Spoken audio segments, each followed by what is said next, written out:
everyone, Assalamualaikum. Welcome back to my channel. Today I will show you how to make chicken curry easily, and if you are new in my channel, so please subscribe my channel and press the bell icon. তো এই জন্য আমি সবার প্রথমে মুরগির মাংসগুলোকে কেটে তারপর ধুয়ে নিয়েছি, আর এখানে আমি আলুগুলোকে কিউব করে কেটে নিয়েছি। আর এখন চুলে একটা প্যান বসিয়ে দিয়ে দিচ্ছি 5 টেবিল চামচ কুকিং অয়েল, আর এখানে আমি সয়াবিন তেলটা দিয়েছি, আর এখন এখানে দিয়ে দিয়েছি এলাচ, দারচিনি, তেজপাতা, আর এখন আমি দিয়ে দিচ্ছি হাফ কাপ পরিমাণ পেঁয়াজ কুচি। আর এখন সব কিছুকে দিয়ে 2 মিনিটের মতো একটু ভালো করে ভেজে নিব।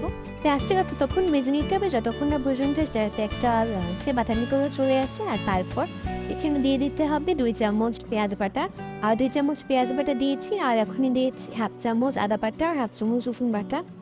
আর এরপরে আমি সব কিছুকে মিডিয়াম হিটে ভালো করে কষিয়ে নেব।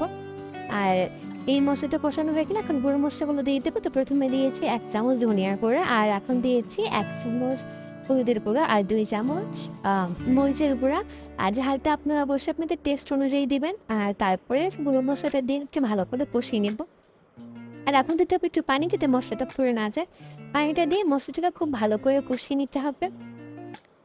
তো মশলাটাকে ভালো করে কষিয়ে নিয়ে এখন এই পর্যায়ে দিয়ে নিতে হবে মুরগির মাংসের পিসগুলো, আর মাংসগুলোকে দিয়ে আরও একটু ভালো করে সব মশলার সাথে 15 মিনিটের মতো মিডিয়াম হিটে কষিয়ে নিতে হবে।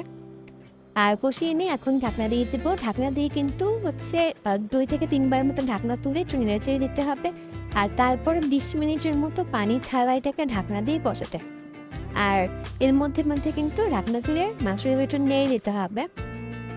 আর এখানে কিন্তু পানি দেওয়া যাবে না, যদি প্রয়োজন মনে করেন তাহলে সামান্য একটু পানি দিতে পারে।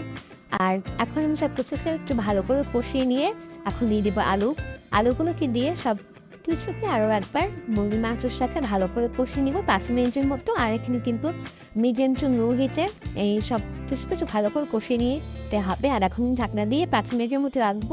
আর এর মাঝখানে কিন্তু ঢাকনা তুলে 2 থেকে 3 বার মতো নাড়াচাড়া দিয়ে দিতে হবে। আর এই পর্যায়ে আমার মাংসর আলুটাকে প্রায় ভালো করে কষানো হয়ে গিয়েছে।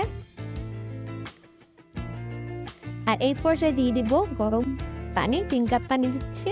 আর পানিটা চেষ্টা করবেন গরম দেওয়ার। গরম পানিতে দিলে কিন্তু মাংসের টেস্টটা অনেক ভালো আসে, তবে না দিতে পারলে নর্মাল টেম্পারেচার থাকা পানিটা দিলেও কিন্তু হবে। আর এখন আমি সব কিছুকে পানিটা ফোটা পর্যন্ত একটু ভালো করে মিশিয়ে নিব। আর পানিটা ফুটে গেলেই কিন্তু দিয়ে দিব ঢাকনা। ঢাকনাটা দিয়ে কিন্তু 25 থেকে 30 মিনিটের মতো রান্না করলেই কিন্তু মাংসটা রেডি। আর আপনারা কিন্তু দেখতেই পাচ্ছেন কালারটাও কিন্তু অনেক সুন্দর এসেছে। আর এখন এটা কিন্তু অলমোস্ট ডান। আর এই পর্যায়ে আমি এখানে দিয়ে দেবো হাফ চামচের মতো জিরার গুঁড়া। জিরার গুঁড়াটা কিন্তু মাংসটা হয়ে গেলে নামানোর আগে নিতে হবে। আর এখন কিন্তু আমাদের চিকেন কারি ডান। তো এই ছিল আমার আজকের ভিডিওটি ভালো লেগে থাকলে ভিডিওটিতে লাইক দিয়ে চ্যানেলটি সাবস্ক্রাইব করতে ভুলবেন না। Thanks for watching and subscribe for more creative content.